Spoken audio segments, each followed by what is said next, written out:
distante. Ele não anda pelas estradas batidas, sabe estabelecer relações entre fatos e ideias que os outros não veem. É um supersensitivo que percebe as verdades de imediato, por intuição, nada tem a aprender, mas recorda e revela. Essa emersão da consciência normal está numa atmosfera rarefeita. Essa antecipação da evolução, muitas vezes, só é compreendida tardiamente. Em vosso mundo impera a mediocridade, muito distante dos cimos. Ela é a medida das coisas, ela faz sua ética e sua tábua de valores. Só uma verdade medíocre, próxima da natureza animal, pode ter rápido sucesso, porque é acessível.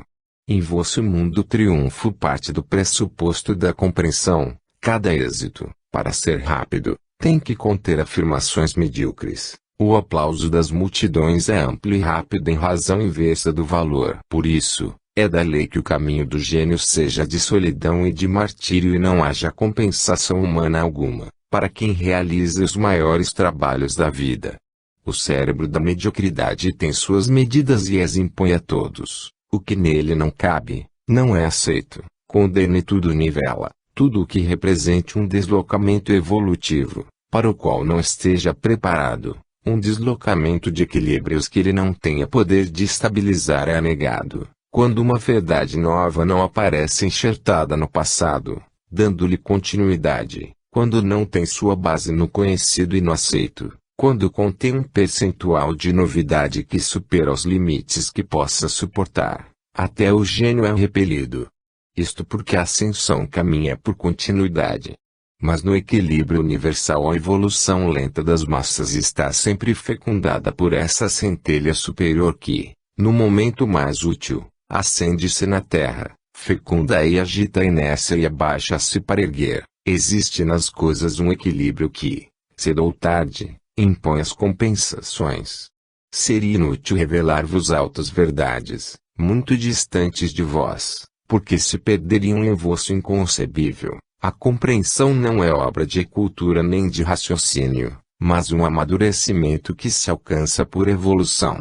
Nestas funções fecundantes, o gênio é um fenômeno de importância coletiva. Seu aparecimento e manifestação correspondem aos equilíbrios íntimos que dirigem o progresso humano. Existe um processo normal de assimilação das grandes verdades por parte das massas humanas. A concepção superior em qualquer campo, seja arte, ciência, ética, política, se for verdadeiramente grande, permanece, no princípio, sempre solitária, situada no incompreensível. Entretanto, emerge da mediocridade que, por um instinto secreto e vago pressentimento de que essa forma de vida é o futuro, olha e apura ouvido, e atraída, escuta e lança seus ataques demolidores.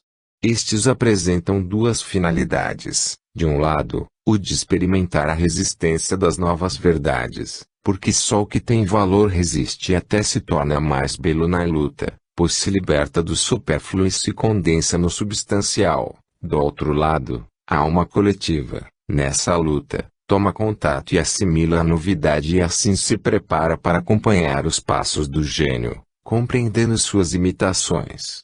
O gênio está sozinho em seus amplíssimos horizontes. Suas relações sociais são relações de esforço, não de compreensão, muitas vezes de perseguição. Interiormente, ele chegou e o sabe. Seu olhar penetra a íntima causalidade fenomênica, o fracionamento da realidade entre as barreiras do espaço e de tempo é ultrapassado na estase suprema do espírito, que repousa na visão global do todo. Arroubo sublime, onde não chega o tormentoso turbilhão das ilusões humanas, onde o repouso é absoluto, o poder imenso e a sensibilidade que se multiplica com a nova percepção anímica, corre integral ao encontro do infinito. Alegria é total na sua alma, que aceita o beijo do divino, estendida para ele num lampejo de amor. O centro de sua vida desloca-se, sua consciência tem a visão da lei, a sensação de seu trabalho, mergulha-se na sua corrente, respira a música que emana das harmonias da criação e nutre-se dessa respiração. No gênio, vemos o psiquismo atingir o vértice de suas manifestações. A conquista da verdade está concluída, a consciência move-se em plena luz. Não mais verdades pequenas, relativas e fracionadas, incompletas e lutando entre si, mas uma verdade universal que, superando-os, admite e compreende todos os pontos de vista de cada indivíduo, dos povos e dos tempos. A consciência nada mais nega, porque conhece tudo. Não mais ângulos obscuros, inexplorados, dentro e fora de si, aquelas zonas em que o mistério se esconde. A lei está toda evidente e a luz chega até as últimas causas. Paralelamente, possui uma sensibilidade mais profunda. Ele tem seus amores e seus pudores e quando sua alma se abre diante do infinito, quer ficar sozinho. Sua visão é sagrada e esconde-se aos olhos dos estranhos, como diante de uma profanação. Algo de sagrado existe verdadeiramente nessa comunhão da alma com o divino. Só o pulsar de um grande amor o mistério se abre e se revela, só responde a quem sabe bater à sua porta. Muitas vezes é necessária uma coragem louca, uma vontade desesperada, um ímpeto frenético de imensa dor, um impulso de fé que não mede as profundidades do abismo. Só então caem as pontes e as fronteiras do concebível dilatam-se subitamente. Uma sensibilidade primorosa protege especialmente esses fenômenos de comunhão profunda, que se detém diante da violência do ignário não admitido pelas forças protetoras do mistério, e sim na destruição das coisas exteriores que ele pode perceber, nada além disso. Riqueza de alma que não é roubada nem usurpada. O gênio é conquista individual, merecida com esforço e somente quem alcançou pode gozá-la, porque é sua. Um feixe de sentidos novos, fundidos numa síntese de uma percepção anímica, permite-lhe o gozo de belezas sutis, hoje supersensórias. Uma estética mais profunda nasce da arte divina do bem, que realiza a íntima e mais alta beleza do espírito, não a das formas, quer seja a criação do homem ou da natureza. Mais do que contemplação, é a realização em si de uma perfeição superior e de uma harmonia universal, conquista de valores imperecíveis, criação de um organismo espiritual de eterna beleza. Nova capacidade de penetração psíquica revela, sem sombras, o mistério da alma. O organismo espiritual de qualquer ser transparece desnudado e não é possível a mentira. Ao lado de diferente concepção da vida, novo estado da alma diante das coisas, uma harmonização completa, uma união com Deus. O espírito repousa em grande calma interior, a paz de quem conhece a meta. O super-homem é consciente de toda a sua personalidade, da gênese de qualquer de seus instintos, que descobre no eterno passado, conhece sua história, uma longa história tecida de férrea logicidade, em que nada morre, nenhum valor se perde jamais e, nessas bases, antecipa seu futuro, prepara-o e o quer. Daí o domínio de todas as forças do próprio eu, daí a sagacidade de saber dominar por entre os impulsos da vida. Ele compreendeu a dor, ao subir a fonte do mal e não se agita mais numa tormenta de rebelião, de ira, de inveja, só tem uma reação, a da reconstrução silenciosa e consciente, assumindo sozinho, sem passar para outros, todo o trabalho do próprio dever. Ele sabe que a dor conquista e seu esforço na vida é fecundado de conquistas espirituais. Então, o espírito, vivendo em relação com os mais distantes momentos do grande esquema do próprio progresso, supera o tempo e a dor, sua vida se desfralda como um cântico de gratidão na mais profunda música da alma. A harmonia interior é sua grande festa, e a alegria de sentir-se sempre relacionado de acordo com o funcionamento orgânico do universo, nele ser eterno e, embora pequeno, sentir-se parte integrante em ação. A consciência de encontrar-se na posição que a lei lhe determinou para seu próprio bem, de mover-se sempre no seio da divina justiça, o cântico no coração da voz grata da consciência que conforta e aprova, o viver nesta visão da logicidade e bondade de tudo, nesta luz de espírito, como numa atmosfera própria e vivificante, Toda essa saciedade da alma e de equilíbrio moral é a mais intensa felicidade do super-homem. Este é o paraíso, no ápice das ascensões humanas, esta a máxima perfeição e felicidade que vosso concebível pode hoje conter. Com isso, completa-se o caminho da evolução individual na Terra, para continuar mais tarde, ao emigrar para as novas dimensões. É bom mostrar isso, em cada campo, e incitar essas ascensões. Nossa viagem não foi realizada inutilmente. Será um impulso, qualquer um refletirá e apressará o passo. Retornaremos, mais adiante, o estudo do fenômeno sob um ponto de vista social, a fim de que nossas conclusões atinjam e resolvam, numa concepção mais ampla, também os problemas da coletividade. 84. Gênio e neurose. Concluiremos a exposição da teoria do super-homem, observando como se manifestou na revolução biológica em forma de gênio, procurando compreender, em seguida, as afinidades que, por conclusões erradas, foram ressaltadas entre seu tipo e a degradação neurótica, finalmente, buscando definir o fenômeno da degradação biológica no processo genético do psiquismo. Enquanto a mediocridade estacionária para em sua fase, em perfeito equilíbrio, contra quem tenta novos caminhos, levantam-se todos os assaltos das forças biológicas. O mesoneísmo, como garantia de estabilidade, é impulso de nivelamento, e a vida põe asperamente à prova as antecipações e as criações. Se o gênio passa por sobre a terra como um turbilhão, amassa ele e gruda-se para mantê-lo embaixo. No tipo comum, os instintos são proporcionais às condições ambientais e existe uma correspondência, estabelecida antes que a criatura nasça, entre ela e a coletividade. Esta espera de forma que já encontre pronto o esforço e sua satisfação. A compreensão é automaticamente perfeita. O gênio, ao contrário, monstruosa hipertrofia de psiquismo, situado numa posição biológica supernormal, encontra-se defasado em tudo e por tudo. É impossível estabelecer uma correspondência entre o seu instinto, que normaliza o supernormal, e o ambiente que exprime outra fase e oferece outros choques. A diferença de nível produz uma desproporção, não se esboça uma compreensão, o desequilíbrio entre sua alma e o mundo é insanável, impossível é a conciliação entre sua natureza e a vida.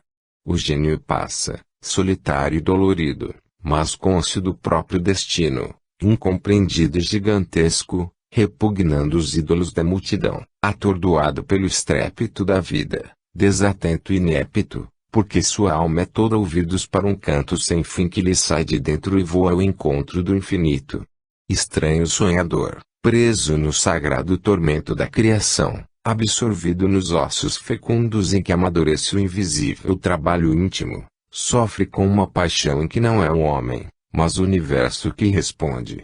A imensidade do infinito está próxima e ele não vê a terra, que atrai todos os olhares e todas as paixões. Vive de lutas titânicas.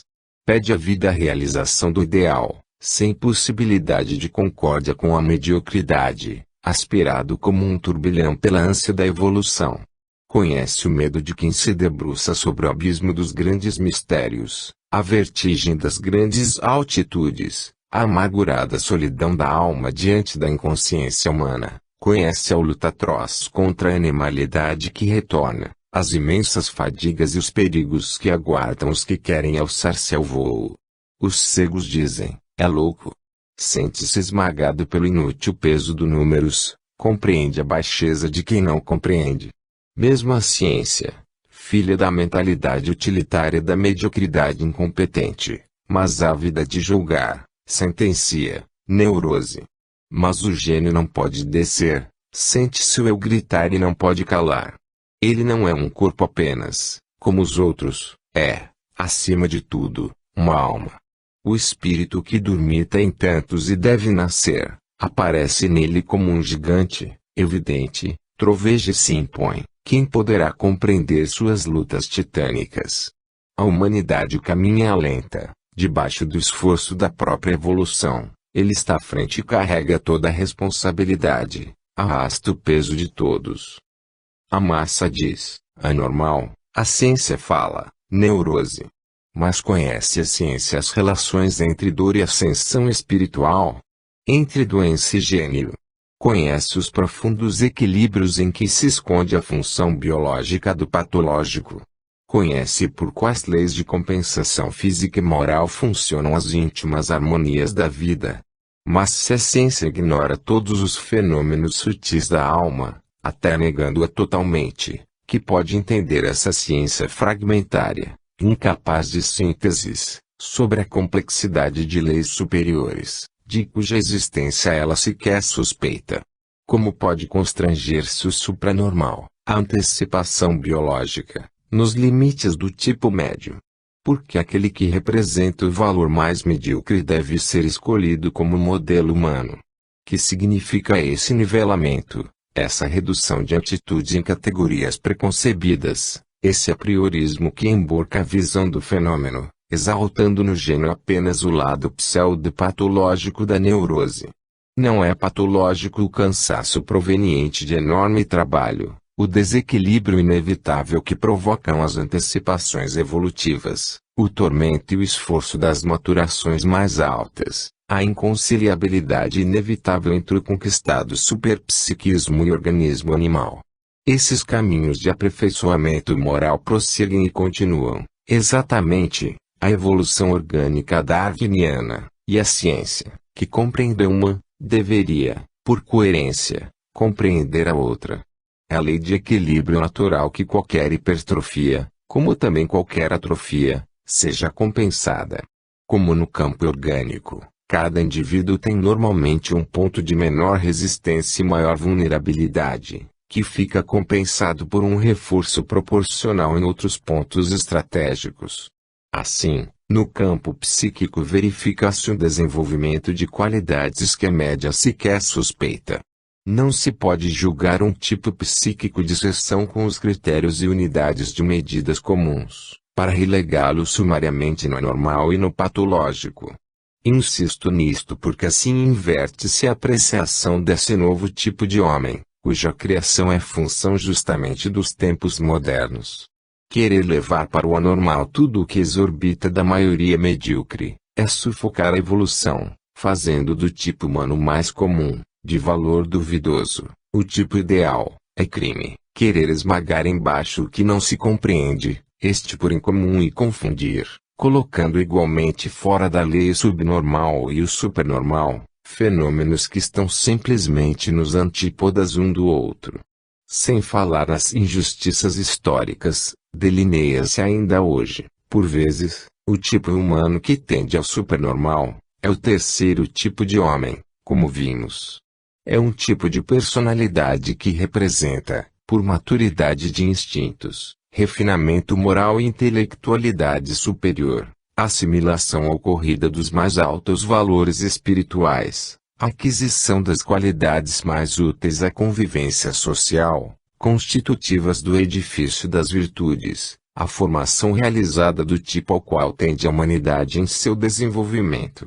Inteligência, dinamismo, excepcional sensibilidade e percepção do belo e do bem, uma retidão em que se fixaram os mais altos ideais de honestidade e altruísmo, que são o índice do grau de evolução, uma atitude superior que cimenta o conjunto social e funciona no organismo coletivo. Todos, sinais de nobreza de raça, de uma aristocracia de espírito. Mas, ao mesmo tempo, existe uma sensibilização dolorosa, que revela o esforço de novas adaptações, o tormento de um ser que geme sob o peso de violentos deslocamentos biológicos, a rebelião de um funcionamento orgânico não habituado, e não sabe submeter-se às exigências que um psiquismo preponderante impõe, na improvisada dilatação de suas potencialidades. Se hoje aparece como fraco, acumulam-se qualidades e poderes espirituais que, um dia, admiti-lo-ão entre os futuros dominadores do mundo, ao passo que aos normais, aos equilibrados no ciclo das funções animais, restará por seleção natural a função dos servos. Se o gênio apresenta uma tendência à neurose, É porque seu temperamento de vanguarda que assume o risco da preparação das verdades futuras e executa uma grande função no equilíbrio da vida. Sem sua própria emotividade e afetividade, intensas demais, na exaltação da inteligência e da sensibilidade, na moral primorosa, existe algo de ultra-refinado, como da raça aristocrática que, por estar madura demais, agoniza e morre socialmente, é um fermento precioso de sensibilidade e atividade, uma centelha de vida entre uma massa de medíocres, onde predomina a inércia, e a vida, que não sabe senão manter-se e reproduzir-se, fechada no ciclo de suas funções animais. Esses seres delicados foram e são constrangidos a viver num mundo de todos. Que terrível choque para eles reserva a luta do tipo comum, vazio de escrúpulos e de sensibilidade, que se conduz tão brutalmente. São generosos e honestos, não sabem prostituir a alma todos os dias para obter vantagem imediata, vivem daquilo que o mundo verá somente daqui a milênios e pagam caro sua superioridade. A dor, caminho das grandes ascensões, é sua companhia mais chegada. Neles, a natureza humana, que morre para dar vida ao psiquismo super-humano, sofre o tormento da agonia e, com uma afetuosidade intensa e incompreensível aos normais, implora desesperadamente ajuda, para não morrer. O mundo ri, mas já foi selado pela palavra do grande entre os grandes: Pai, perdoa-lhes, porque não sabem o que fazem. O homem, julgado inconsciente. Triste herança é normalidade. Tanto maior é o espírito, mais forte ele sabe bater a dor para sua ascensão. É lei da natureza que as grandes criações sejam filhas das grandes dores, que o processo das criações biológicas mais fecundas seja mais trabalhoso, mais cheio de esforços. Existe trabalho mais forte que o de vencer a inércia biológica e superar no atavismo o impulso de forças milenárias. É bem grave, para quem vive neste mundo e com esses labores, ter de acrescentar à luta exterior de todos a tensão dessas grandes guerras interiores, e conter, no centro de si mesmo, não um cérebro aliado e amigo que ajude na conquista material, mas um cérebro com objetivos diferentes, não acompanha, mas agride a vida, transforma-lhe o trabalho, complica-lhe os obstáculos, aumenta o sofrimento, e acrescenta às dificuldades do mundo exterior o enorme peso do drama interior que por si só, já é suficiente para esmagar um homem. Que tremendo problema se tornará uma vida assim traçada, suspensa entre a luta exterior e a interior, ambas sem tréguas. O deslocamento das aspirações humanas e o emborcamento dos valores comuns isola e vergasta. A realidade sensória insulta o sacrifício. O presente não quer morrer para dar lugar ao amanhã, o corpo para o espírito, o tangível para o imponderável. A construção de uma alma nova exige um grande esforço no deslocamento do eixo da vida e a revalorização de si mesmo num nível mais alto. A esse ser, diz a ciência, psicopata. Sem dúvida, existe uma neurose patológica como síndrome clínica mais ou menos evidente, em que se encontra justamente exaltado o tom da dor e da sensibilidade, mas, com muita frequência, a ciência quis incluir nela grande quantidade de fenômenos que pertencem ao supernormal e algumas maravilhosas indenizações da natureza, que sublime espírito e provoca um crescimento gigantesco de manifestações intelectuais no coração de uma psique tormentosa. Desvalorizou desse modo um tipo humano que podia ter uma função na economia da vida social. Com essa incompreensão, a ciência inverteu sua tarefa, valorizar as forças da vida. Grande responsabilidade, para quem fala de cátedra, com autoridade, o não saber ver essas mais altas fases da evolução biológica que, no entanto, é tão corajosamente defendida. O ter compreendido que isto é apenas um fragmento da verdade, só para baixar o espírito ao nível do corpo e não para elevar o homem à dignidade espiritual. Está na hora desse organismo de intelectuais e de conhecimento chamado ciência, se quer ser ciência, assumir a direção consciente deste grande fenômeno, a evolução. Ao invés de perder-se em rivalidades estéreis de domínio, assumir a direção da seleção humana, educar o homem para uma consciência eugenética, criando a qualidade antes da quantidade, subir para a direção inteligente das forças naturais onde reside a premissa da felicidade do indivíduo e da raça. Aprendei a compreender a vida como uma migração que vem do além. Purgando o ambiente espiritual, a Terra se tornará automaticamente inabitável para os seres involuídos. Os destinos mais atrozes permanecerão espontaneamente nos mundos inferiores. Indispensável se faz uma profilaxia moral contra tudo o que é coletivamente antivital. Somente uma consciência das distantes vantagens da raça, um altruísmo ponderado e consciente podem atenuar progressivamente a patogênese, que nenhuma terapêutica posteriori poderá corrigir.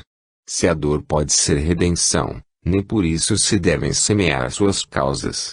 Que a ciência conquiste o conceito científico de virtude, embeleze-se, e ao mesmo tempo, delineie sua figura racional. Quando o supertipo biológico aparecer esporadicamente, não o considere elemento antivital, mas lhe ajude o transformismo. Estenda a mão benévola aos seres que sofrem e lutam sozinhos, para a criação de uma raça nova. Valorize esses recursos que podem ser da maior importância para a progressiva domesticação da besta humana, quando não bastarem as religiões e leis para arrancar-lhe a ferocidade. A classe daqueles que pensam, em todos os campos, tem o dever de guiar o mundo, o dever de executar a própria função de central psíquica do organismo coletivo, o dever de tornar-se intérprete da lei e de indicar o caminho, para que a sociedade e seus dirigentes saibam e sigam. Se não for secundada a explosão das paixões que trazem o bem, a fé e a coragem, se não compreender-se quem guia o homem no áspero caminho de suas ascensões, se não acatar-se tudo o que cimenta a convivência social, que fareis em nome da civilização e do progresso, para que os ideais não sejam sonhos. 85. Psiquismo e degradação biológica. A figura do super-homem representa o ponto de chegada da evolução do universo trifásico, compreendido pelo vosso concebível. A vida completou seu produto mais alto, a potência que sintetiza todo o passado.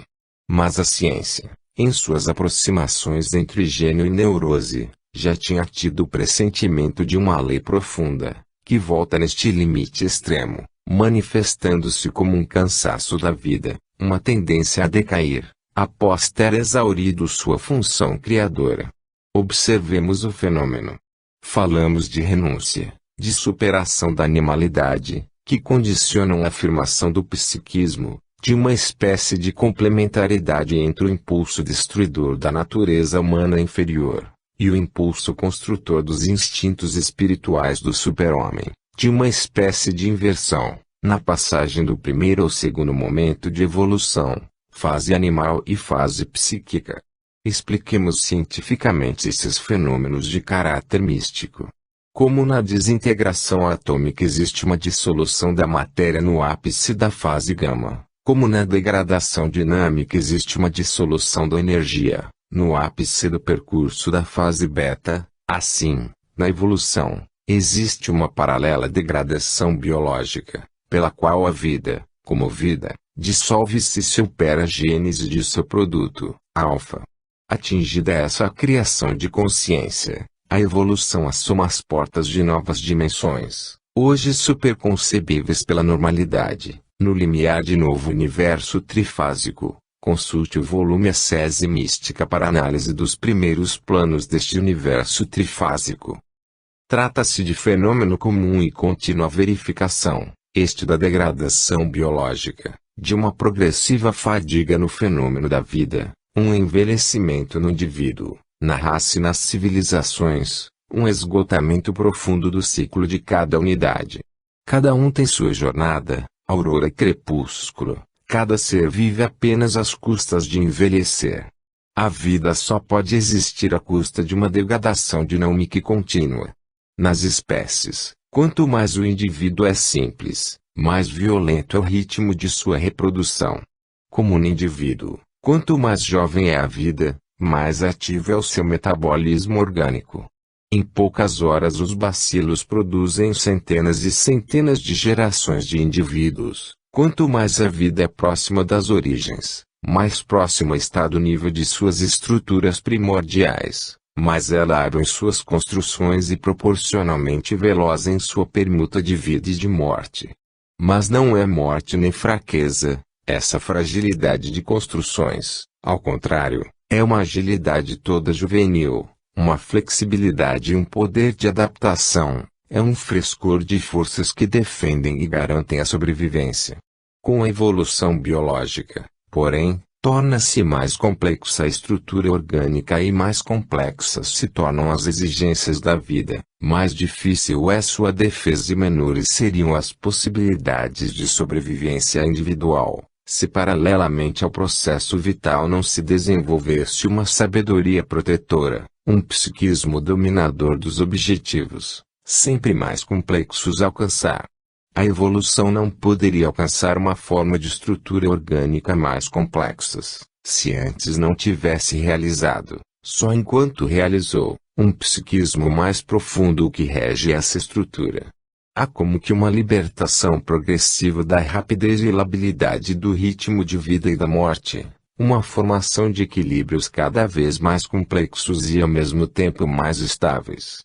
A vicissitude alternada de nascimento e morte retarda seu ritmo, alarga-se o passo da onda da vida entre as amplitudes máxima e mínima, há uma progressiva tendência à extinção da forma, exatamente como em beta vimos extinguir-se a onda por progressiva extensão de comprimento e diminuição da frequência vibratória. Também na vida, a onda tende a amortecer-se, degradação universal, inerente ao processo evolutivo que pode dar-vos a razão íntima de muitos fenômenos. Tal como a energia envelhecerá para tipos de vibração mais lenta e comprimento de onda mais amplo, assim também no fenômeno biológico o mesmo processo de degradação leva a um amortecimento de potência vital. Retornos paralelos, no vértice de cada fase, momento de degradação inerente ao desenvolvimento do fenômeno evolutivo. Idêntico processo de amortecimento da onda vital ocorre no indivíduo. Em sua juventude, tudo é exuberância de forças vitais, flagrantes as capacidades reconstrutivas do metabolismo, maior maleabilidade e adaptabilidade ao ambiente, ativíssimo todo o dinamismo orgânico, que se revela a um desencadear-se indisciplinado e violento de forças primordiais. Depois, tudo se vai esgotando pelo choque das provas, extingue-se como dinamismo vital, indo para um dinamismo mais sutil de caráter psíquico. Dessa explosão sobrevive uma consciência, uma potência diferente de julgamento que antes não existia que só os maduros possuem. Então, nada se destrói, nem para o indivíduo, nem para a raça, mas tudo na substância se transforma e ressurge em roupagem diferente. Como na desintegração atômica, a matéria não morre, mas renasce como energia. Na degradação dinâmica a energia não morre, mas se prepara para a gênese da vida. Logo, na degradação biológica, a vida não morre como vida, porque seu desgaste condiciona a gênese do psiquismo. Em qualquer lugar e sempre a substância renasce de forma diferente. Trata-se, sempre, do mesmo fenômeno que, se parece destruição e desaparecimento da forma, aos vossos sentidos e meios de pesquisa, na realidade nem desapareceu nem acabou, mas apenas mudou de forma, anulando-se, como sempre, apenas no relativo. Portanto, o fenômeno da degradação biológica não é extinção. Nada envelhece, substancialmente jamais, nem na senilidade do homem, nem da raça, nem da espécie.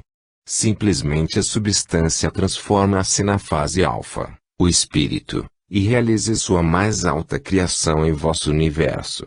A morte de uma forma, como sempre, condiciona também aqui o nascimento de outra mais elevada. Degradação biológica, portanto, não é demolição, mas ascensão. Aí está o significado daquela necessidade de demolição da natureza animal inferior, que é condição para a ascensão espiritual. Só nesse enquadramento universal de conceitos pode definir-se o significado científico da virtude, norma evolutiva, caminho das ascensões biológicas para o vértice do psiquismo. Pode falar-se de uma ética racional, que esteja em relação com toda a fenomenologia universal. Nesta ética, quem vive a virtude é bom e louvável, porque segue a direção do transformismo, que constitui a essência do universo. Já dissemos, bem igual evolução, ou seja, direção positiva ascensional, mal igual involução, isto é, inversão do movimento de valores. Nada se destrói. O que se perde em quantidade de energia, ganha-se em qualidade, perdem-se as características da vida, apenas para adquirir as do psiquismo. Se o ambiente impõe ao princípio dinâmico da vida uma constante dispersão de forças, contudo elabora o princípio que absorve do ambiente e torna as suas todas as experiências. Se a vida, a força de progressivos aumentos de desequilíbrios no equilíbrio do metabolismo, acaba por ser vencida, há uma paralela e contínua reconstrução mais no alto. Esse renascimento é progressivo e proporcional à sutilização orgânica, superação da vida animal, renúncia, virtude, que a prepara e condiciona, como se faz com os fenômenos inversos e complementares. A degradação da vida, pois, não é uma doença senil individual ou da espécie, mas é um processo evolutivo normal, que possui verdadeira função biológica criativa. O fruto senil do psiquismo, a sutileza do sentimento até a pseudoneurose do super-homem, não é produto de decadência, mesmo que assim possa parecer aos povos crianças, fecundos e combativos. O equilíbrio biológico seletivo, conseguido pela mulher que gera e pelo homem que guerreia e mata para vencer, é ultrapassado pelas formas mais perfeitas da vida, cuja obtenção é a aspiração maior dos povos jovens, os quais para ela tendem, assim como toda juventude tende para a velhice, fatalmente. Desse elevado ponto de vista, os fenômenos de senilidade do indivíduo, como das civilizações, assumem significado totalmente diferente. A degradação das formas biológicas tem a função específica de amadurecer o aparecimento das formas psíquicas, e existe sempre uma inversa proporção entre umas e outras, onde é máxima a potência vital, a potência psíquica é mínima, em seus primeiros albores. Com a evolução, a potência vital tende a enfraquecer-se, mas a potência psíquica torna-se cada vez mais ampla e evidente. Tanto o indivíduo quanto a raça valem, então, muito mais como qualidade, embora seu ritmo reprodutor enfraqueça e a quantidade diminua. É lei da natureza que os povos civilizados se reproduzam menos. Então, não é decadência o pressuposto enfraquecimento das civilizações maduras. Naturalmente, cada valor maior tem de ser pago. Na degradação das civilizações, se os povos envelhecem, suas almas amadurecem por meio das experiências da vida coletiva, e quando uma civilização cai, nada morre em sentido absoluto. Vede que ela produziu uma flor delicada e esplêndida, é colhida e será o germe das civilizações futuras. A parte a sobrevivência dos indivíduos, que mais tarde voltam à Terra amadurecidos, aptos a retomar o mesmo ciclo de civilização para levá-lo ao alto. Também em vosso mundo sobrevive uma potência de conceito, sem a qual a força criadora dos jovens jamais seria fecundada e eles, em consequência, vagariam na incerteza. O produto de tanto trabalho de experiência é destilado em poucos princípios, que têm a força de erguer uma nova civilização. O passado jamais morre, sempre ressurge indestrutível. Todas as conquistas espirituais realizadas permanecem no mundo como força real e ativa, base para novos impulsos, eterno testemunho e índice, que mede a evolução realizada. Assim, não será decadência o envelhecimento individual, se souber reviver renascendo, continuamente, no espírito. Cansaço e velhice são momentos normais no metabolismo da vida, onde se revela o amadurecimento do fenômeno biológico, sem nenhum desgaste, nem deterioração dinâmica substancial. Só assim é possível compreender profundamente o fenômeno pelo qual a vida produz consciência. Não bastava ter explicado o mecanismo da formação dos instintos e de estratificação das experiências. A degradação biológica é parte integrante do fenômeno evolutivo e existe como condição do processo genético do psiquismo. Como a evolução dinâmica impõe um processo de degradação da energia, assim a evolução biológica implica um processo de degradação do fenômeno da vida.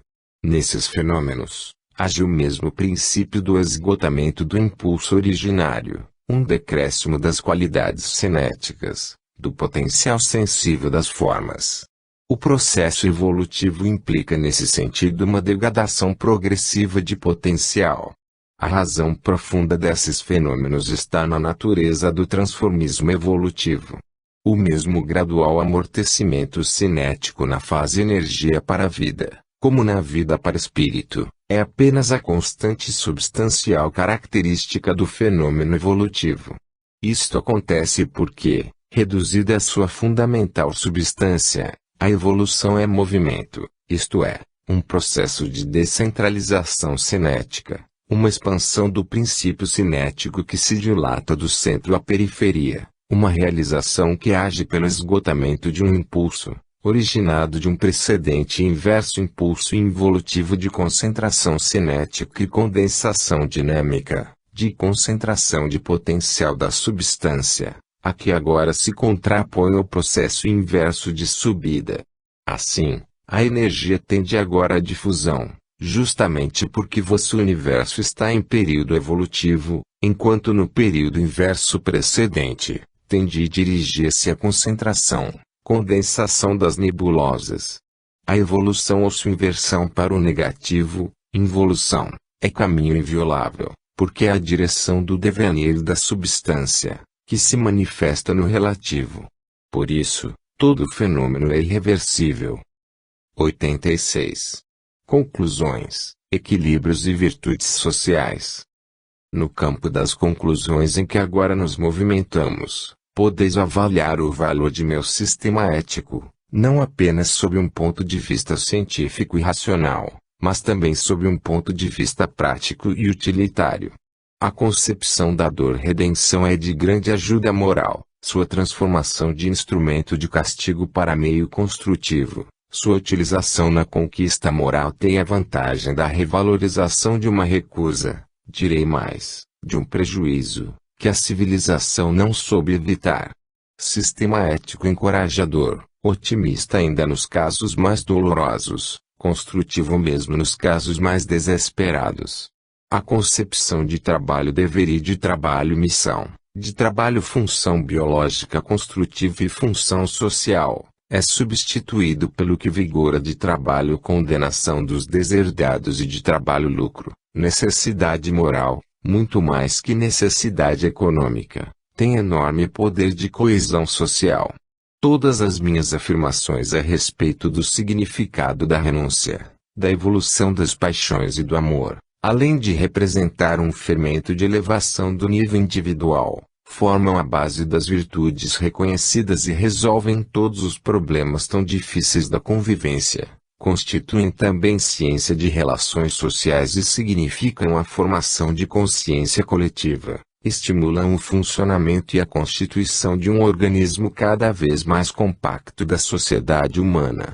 Por isso, interessam de perto ao direito público e privado e podem ser tomados como base de uma substancial filosofia do direito.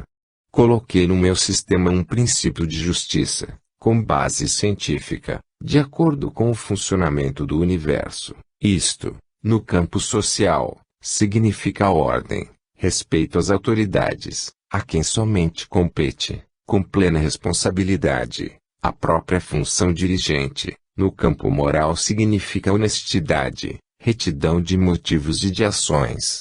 A desigualdade das riquezas e posições sociais não é injustiça, mas simplesmente distribuição de trabalhos diferentes de especialização de tipos individuais. Porque toda sociedade humana, queiram ou não, é um organismo em formação, no qual todos indistintamente obedecem a uma determinada função, única que justifica a vida. As virtudes podem constituir esforço, mas é esforço de assimilação, que as transformará em instinto e, portanto, em necessidade. Essa será a característica do super-homem do futuro. Falo a quem medita e falo num tempo de grande miséria moral, não obstante já esteja acesa a tocha da ressurreição.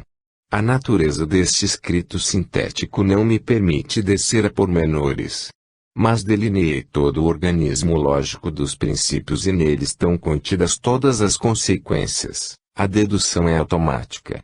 Na amplitude da visão universal coloquei, no alto, a meta do super-homem, mas me dei conta das condições de fato impostas pela psicologia dominante do tipo comum. A este só pedi as primeiras aproximações, defini sua posição e, portanto, seu trabalho no caminho evolutivo, indicando aos mais evoluídos os trabalhos mais elevados, para que cada um encontre o seu caminho e sua norma na direção das ascensões humanas.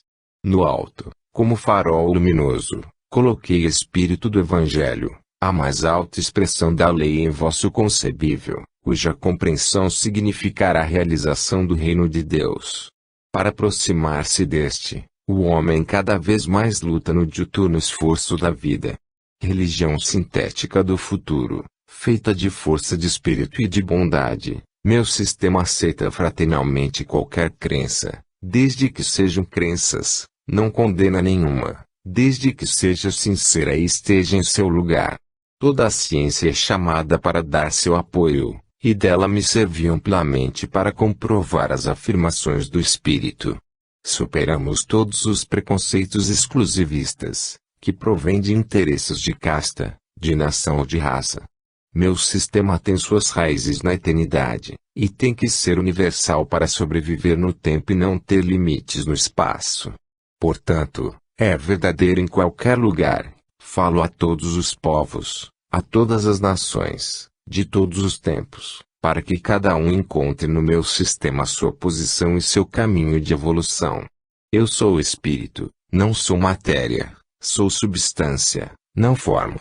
Então estas conclusões não tendem a concretizar-se em nenhuma forma própria de organização humana, mas a enxertar-se para fecundá-las e enriquecê-las, nas formas existentes, a fim de reerguer as que estão descendo pelos caminhos do mal, resplandecer-nos dos campos político, religioso, científico e artístico que estão laboriosamente subindo à luz do bem.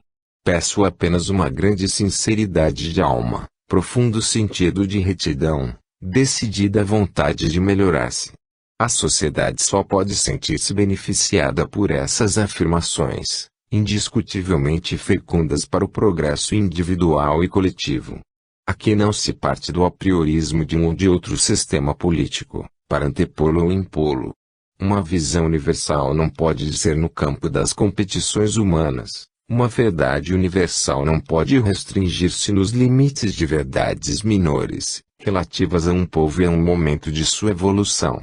Mas não há quem não perceba que neste sistema se encaixam espontaneamente todas as concepções políticas sãs, produtivas, sinceras, todos os regimes de ordem em que os povos retomam o caminho da subida e reencontram a consciência da vida.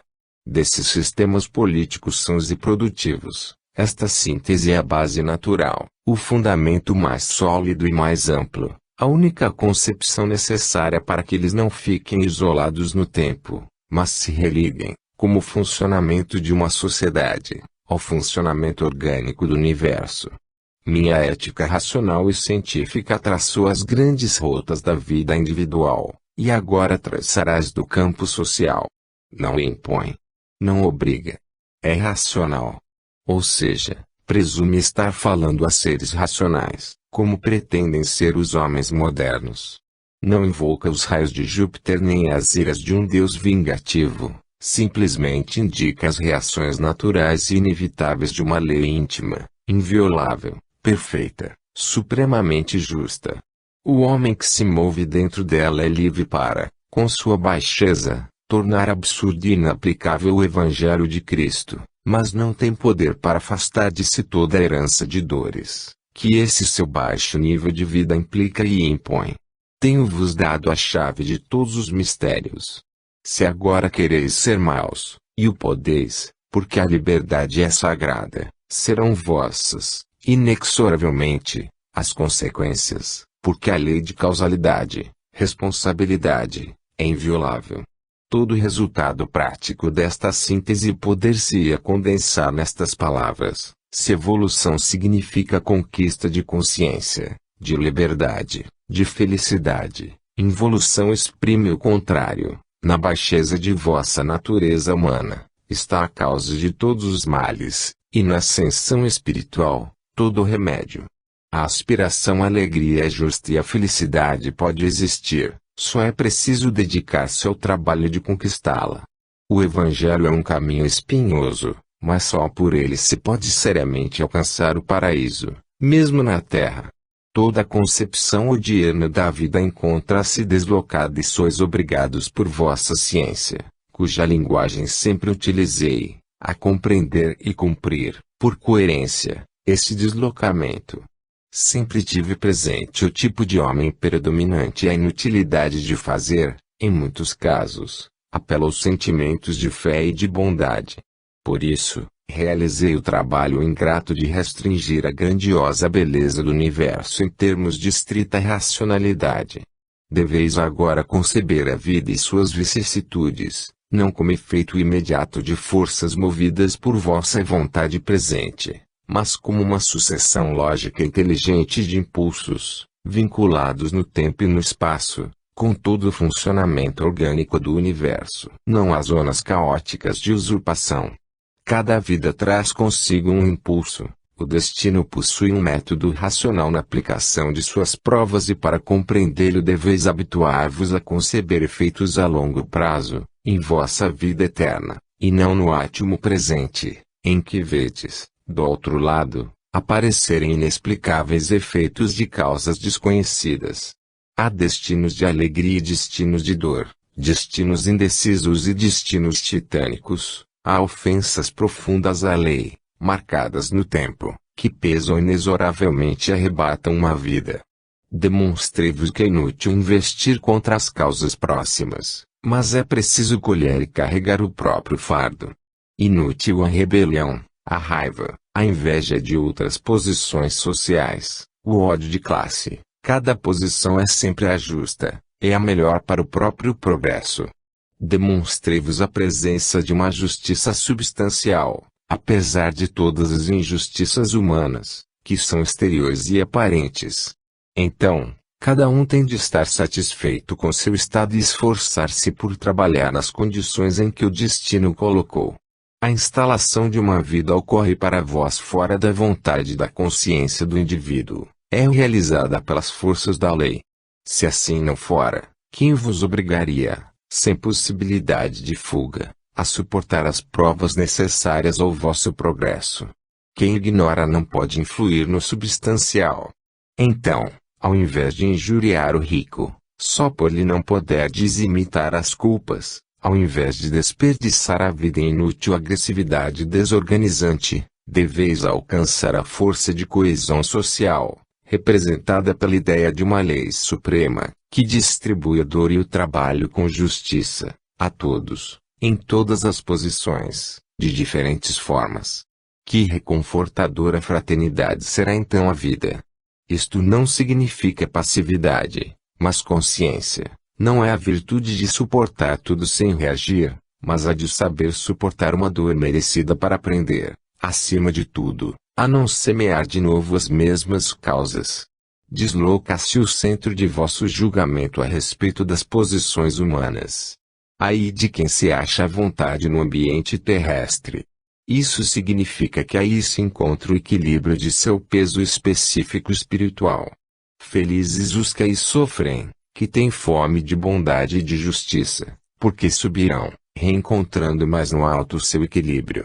Quem sofre, alegre-se, porque será libertado. Compadeça de quem goza, porque esse voltará muitas vezes ao ciclo das misérias humanas. Repitamos com o Evangelho: felizes os perseguidos. Ai de vós que sois aplaudidos pelos homens. Felizes os que choram, porque serão consolados. Ai de vós que agora rides, um dia lamentareis e chorareis. Estes conceitos trazem um sentido de ordem, no insolúvel enredo dos destinos humanos, acalmam os dissídios sociais, cimentam a convivência, representam a força criadora das unidades coletivas superiores, que são a sociedade e as nações. Esta é a mais alta criação da evolução e dela nos ocupamos justamente no ápice do tratado, como conclusão máxima. Estas normas, que formam a tábua das virtudes individuais, os mais altos valores, porque determinam a evolução da consciência de cada um, representam também as virtudes coletivas, os mais altos valores. Porque se a virtude é sempre a norma que mais impele pelo caminho da evolução, portanto, a coisa mais preciosa, porque corresponde ao interesse máximo, ela representa o impulso construtor da organização social e da consciência coletiva. Então, não apenas o super-homem, mas a super-humanidade, não só a festa espiritual da superação biológica no indivíduo, mas uma sabedoria prática construtiva de vida social. Os caminhos que tracei da ascensão individual têm justamente a função de preparar o homem para saber viver em sociedade, em nações, em estados. Isso porque essas unidades superiores só poderão existir quando ocorrer a formação completa da célula componente. Nesta função coletiva, a consciência do indivíduo se enriquece com uma ciência de relações, de nova ordem de virtudes que impelem a evolução coletiva. Esta, exatamente, a característica basilar do conceito de virtude, do ponto de vista social. 87. A divina providência. Nessa ordem de ideias pode haver lugar para a inconsciência individual, mas não para a inconsciência do Criador. Em qualquer caso, mesmo no mais atroz destino, podeis crer na ignorância e maldade dos homens, mas jamais podeis acreditar na incipiência ou maldade de Deus. É inútil criticar aquele que personifica suas próprias causas da dor. Trata-se, frequentemente, de instrumentos ignaros, logo, irresponsáveis e movidos por distantes e profundas causas de vós mesmos. A vida é gigantesca batalha de forças que temos de compreender, analisar e calcular. Ninguém pode invadir o destino alheio, só pode semear loucamente alegrias e dores no próprio destino. Uma vida, tão substancialmente perfeita, não pode existir à mercê de um capricho e da louca alegria de atormentar-se mutuamente. Assim, não tem sentido maldizer-se nem rebelar-se, tanto mais que isso nada modifica, ao contrário, agrava o mal. É melhor orar e compreender, porque a dor só cessará depois de termos aprendido a lição que lhe justifica a presença. Nessas ideias situa-se, também, logicamente, o conceito de uma divina providência, como fato objetivo e cientificamente demonstrável. Se registrasseis em grandes séries o desenvolvimento dos destinos individuais, veríeis ressaltado o resultado uma lei em que aparece evidente a intervenção de uma força superior à vontade e ao conhecimento individuais. Mas o homem se comporta como se estivesse sozinho, isolado no espaço e no tempo. Sua ignorância da grande lei que governa tudo, falo crer que vive num caos de impulsos desordenados, abandonado apenas às próprias forças, sendo esta sua única lei e amparo. Seu egoísmo é um salve-se quem puder de todos contra todos. O homem fica só, um átomo perdido no grande mar dos fenômenos, no terror de ficar torturado por forças gigantescas, agitando seus pobres braços para defender-se, pequena luz em meio às trevas. Refugia-se, então, na inconsciência do Carpe Diem, que é a filosofia do desespero, cegueira intelectual e moral, que uma ciência que não conclui deixou intacta. Cegueira, inconsciência, porque num universo em que tudo brada causalidade, ordem, indestrutibilidade, em que tudo é função, equilíbrio automático e justiça, tudo está ligado por uma rede de reações, vinculado ao funcionamento do grande organismo. Tudo tem uma razão de ser e uma consciência lógica.